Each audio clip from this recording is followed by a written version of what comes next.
இப்போது நீங்கள் ஆவிகள் சம்பந்தமாக ஒரு காணொளியை பார்த்து கொண்டிருக்கிறீர்கள்.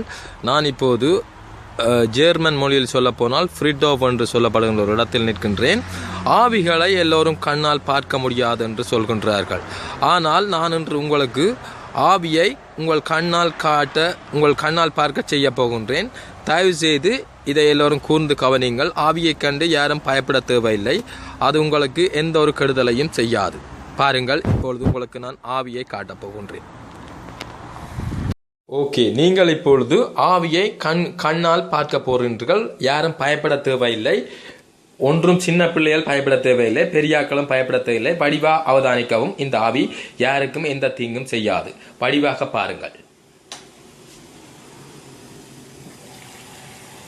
இந்த ஆவி யாரையும் எதுவும் செய்யாது. நன்றி, வணக்கம்.